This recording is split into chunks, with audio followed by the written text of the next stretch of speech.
right, the old Rotstang. She's hurting today. So I took a rock from a truck and it hit my radiator. And now my radiator has a leak. And around that same time, I'm assuming it's of course related with the electric fans and whatnot. My fans quit working, so it started to think about overheating, but I watched my gauges because it's such a lumbering pile and I don't want to lose anything. So I always keep an eye on my gauges and stopped it before it overheated. But anyway, now the fans don't work, but the switch turns on the inside, but we're not getting voltage out to the fan. So we're going to track that down. If we have to, we'll run our own wiring. Obviously it not like it's been done before by someone else, and there's a lot of Hudikied wiring all throughout this vehicle. So someone's just kind of haphazardly done stuff along the way. Also, to make matters more interesting, now it has a 3 amp power draw. Again, I'm assuming it's related. So we're going to cook on through this thing, get her fixed, and get her back on the road. But today is the first day that I don't think I'll get it done by tomorrow, so I'll have to drive something else. It's too bad. Made it all winter, was doing good. Just a shame. So I'm going to get it straightened out, maybe get it done tonight, but we'll just see where we get. All right, so I got a speaker wire here spliced into my fan line, and we're just going to make sure that our fans actually work. We could test this with a multimeter, but we're just going to see if when it draws the full amp it works.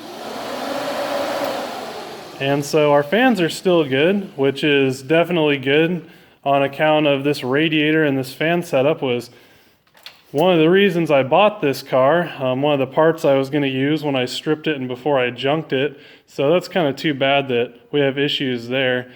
With the electrical issues that I'm having here with the cobbled together wiring that was done before I had it, it's a prime example of why I like to run mechanical fans. They never fail and they're always solid. So I guess we're going to have to track down the wiring issue somewhere between the fans here and the switch inside. So that'll be a lot of fun, but I think we'll move on and figure out where our leak is in the radiator. Hopefully it's close to the top, and see if we can patch it. So, all right, what I got hooked up now is one of these midi-vac coolant system testing units. So we're going to pump up the cooling system on the Rotstang here, see if we can't find the leak.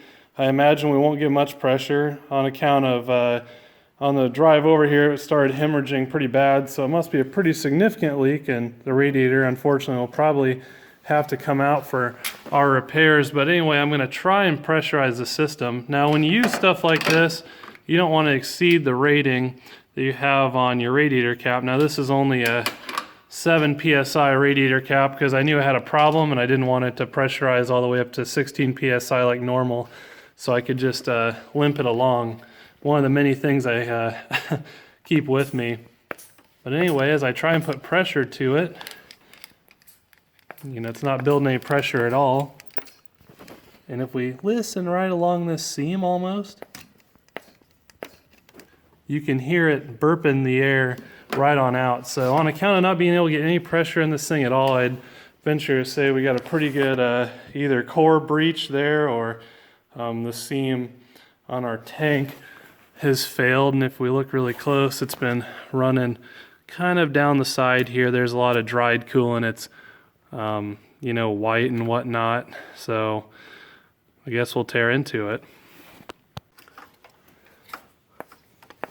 Well, if I pump it up here, we can kind of see where coolant's been running down along the radiator. And I think we found our afflicted core here. Of course, it's right where it ties into the tank. About the worst place it could be, but you can see that one right above it almost looks like it's starting to crack out too. So this is just some old junk Mishimoto radiator that someone put in here, but it's a big unit, so it's worth saving. Better than anything else I have to put in this car, so we'll see what Hudikied way we can go about patching that, but definitely isn't going to live the way it is, so got to do something. Well, the radiator's out. It's definitely in pretty critical condition. Here lies the radiator. It's a shame because it's a fairly new unit. You can see where the fans sat here. But anyway, there's definitely multiple core breaches along here, and we're venting coolant out onto the engine when it's running. This one's very apparent. You can see they're just hairline fractures, and it's on the both tops. Nothing's leaking over here, but I've started to notice kind of the same scenario. You can see right here with this one and this one. So anyway, I think we're gonna have to move on to another radiator. I have one on the ropes right now for a real good price, so we can just slam in, get this thing on the road, and try and get this one repaired the right way. I was originally just gonna slap it and go, but you know, it's really too good of a unit still to do that with. But anyway, I'm pretty sure this happened, not even though it is a Chinese style radiator. This is supposed to be a respectable brand after all. But what I imagine from the off-road stuff and having the weak body and rusted out subframe and whatnot, it kind of put torsion on it, going through rallycross and all that. So it created those micro fractures with the core support or the radiator support moving around. So anyway, I guess that's it for now for this radiator. We'll see if we can get it repaired, but I'm going to move on to a different one that I can get for a pretty good price. Alright, so moving on from the radiator debacle, I also had this other issue. It just kind of like, have you ever seen those cartoons where the car kind of falls apart once, the wheels fall off, the doors fall off, you know, the fenders fall off, it just kind of falls to the ground, just erodes away. That's kind of what happened here. This car lost the radiator, the fans, and I created a tremendous amp draw when the vehicle was off. So anyway, I've been poking around real busy here, trying to sift through all the wiring and figure out what's going on. So I spent all day yesterday, I couldn't quite figure it out, and just to show you the carnage here. Got the dash all ripped out of there. There's just a whole bunch of Hudikied wiring under the dash that I was checking. The light switch is janky and Hudikied. So lo and behold, poking around enough. And the first thing I did, of course, was pull fuses. I pulled every fuse out of the car. And usually when you're checking for your amp draw, that'll do it and show you what system it's related to, not in this case. By the way, if you don't know how to check for amp draw, you just need a multimeter, set it to, I like to jump to 10 amps so I don't blow anything out, and you don't want to turn your key on or anything. And so you want a jumper across your negative post on your battery and your negative battery cable. And if you see any values, that's when you have an amp draw. Now I finally figured this out. So I don't have an amp draw anymore, thankfully. So I'm going to have to sort this one out. But it's this voltage regulator unit is what I'm pretty sure it is. On my old F100, it has a voltage regulator unit that looks extremely similar. But this is obviously a parts store replacement one. And when I unhooked it there, which it's unhooked right now, so I don't have any amp draw, all of a sudden my amp draw on my battery disappeared. So if you've seen this car, you know it does a lot of stuff on the dirt. It gets beaten on pretty good. You can see all the muddy water up on here. So I'm pretty relentless to it. And what I believe happened here is the one of the mounting bolts fell out, the other one's loose. And if I remember from my F100, when I made my motorized bicycle, or I guess my human-powered generator, I used one of these in my old alternator out of my F100, and this is actually how it was grounded through the body. So being this way, where everything's kind of dislodged, it probably didn't have a good ground and fried it. Ironically, it has this funny thing that says short circuit protected, but we're going to cook through the wiring here. There's some interesting stuff that's left over here, just splice upon splice. Tried to clean up some of the wiring here, removing stuff that's jumpered and just trying to remember what it was jumpered to in case it was pertinent when we go to refire the vehicle. But it looks like they were just sucking from a keyed 12 volt ignition source to the voltage regulator. But anyway, I hooked it back up. I went and got another voltage regulator, and we're still bleeding voltage, so we'll put the new one on here and see how that works out. But I just want to show you this amp draw. So that's about 4 amp, and you can see that it's pretty significant. And the more I've driven the vehicle, you know, I notice this amp draw, and it's just gotten worse and worse. So anyway, we're going to replace it with this voltage regulator here and see if it fixes it.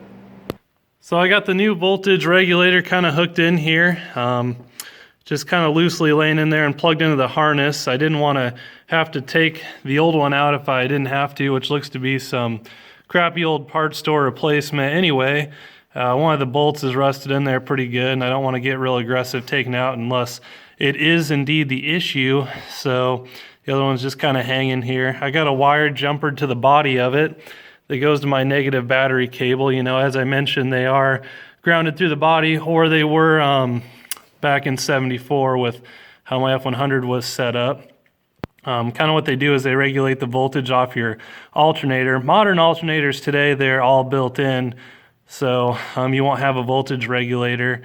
But I kind of like them for the fact that if the voltage regulator on your alternator goes bad, then you're kind of, you know, you're out of luck and you need a new alternator. This way, your alternator is, you know, oftentimes you can get more life out of it. So anyway, we're going to check this here, see if we have any amp draw. And if we do, you know, we have to kind of follow that wiring within that system. But I've already checked here. We don't have any amp draw whatsoever, so obviously you can see those are negligible measurements. The multimeter will fluctuate some on its own, but when we're making connection, we have nothing. So awesome, that's our problem. Not going to be draining our battery anymore, and it was just getting worse and worse. So could have had an electrical fire under the hood or something pretty intense. Glad we got that sorted out. Now I can put my dash back together, and we're going to go ahead and fix a lot of the Hudakite wiring that's under the hood.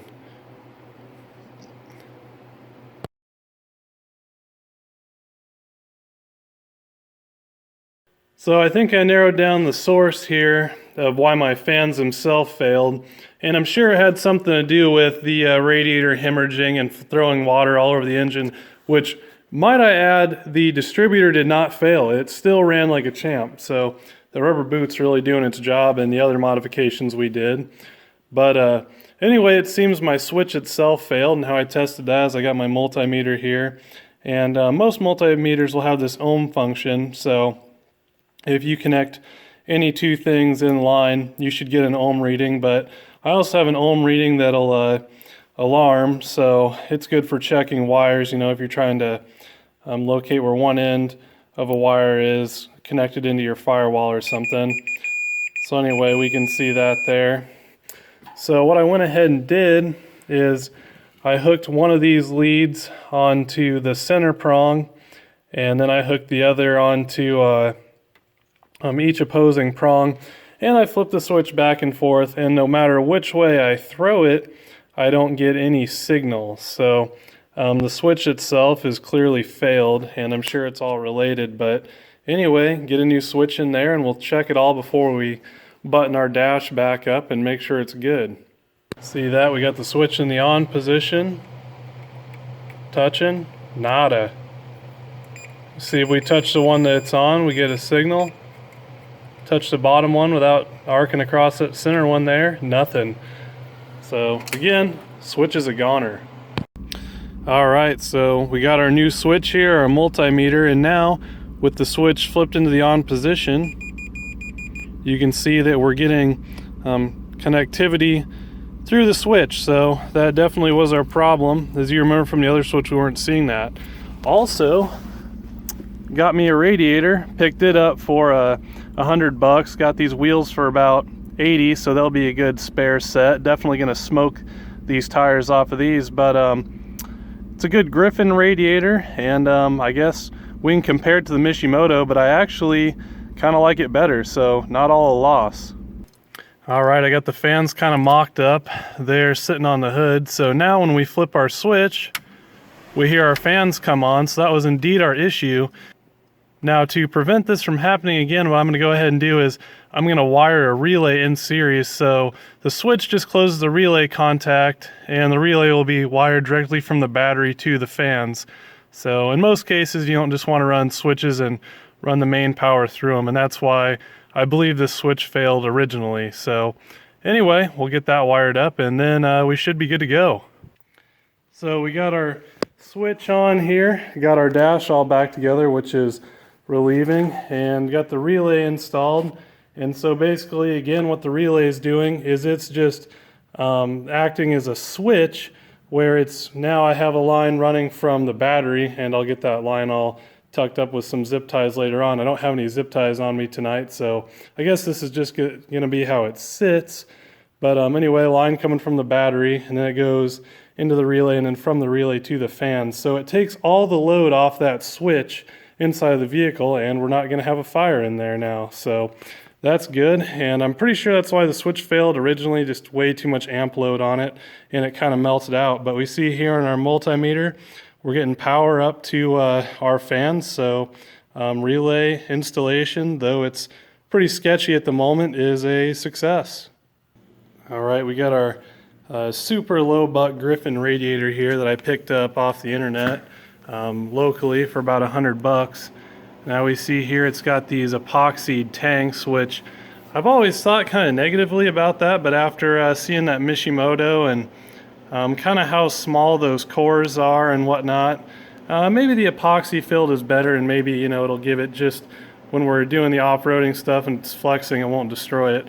But anyway, a bunch of big no-nos here. They got stuff strapped through the cores, and I see coolant, but it looks like the coolant trail is coming down from this guy, which is, I guess they hooked the overflow to the radiator.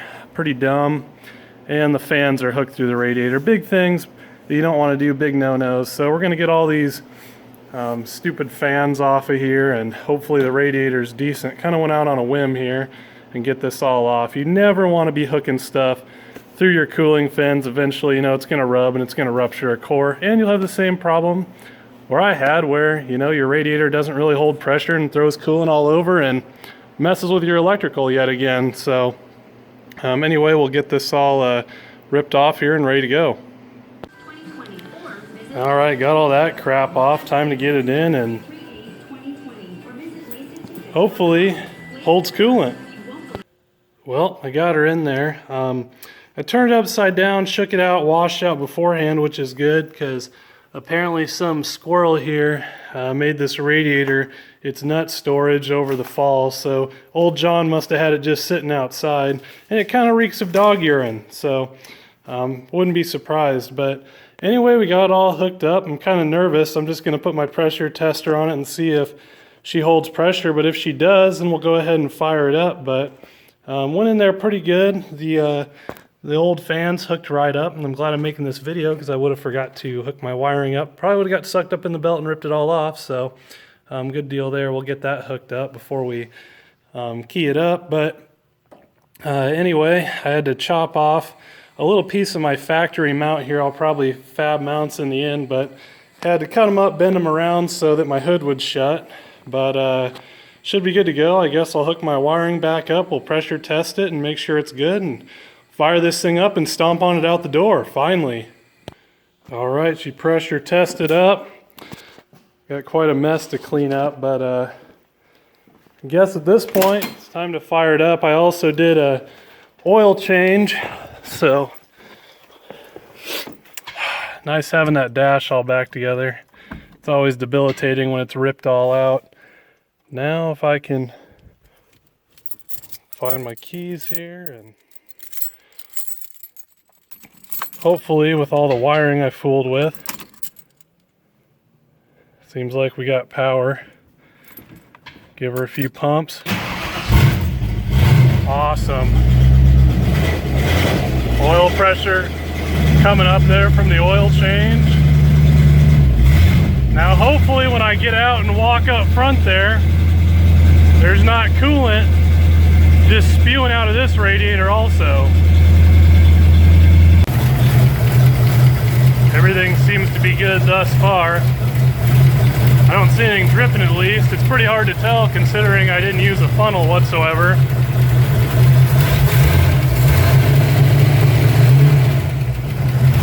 Maybe I'll fix that exhaust leak over there someday, and I got quite a few zip ties. I might as well snip the ears off those, but so far so good. probably can move that wiring so it's not so close. Seems to be pressurizing the radiator.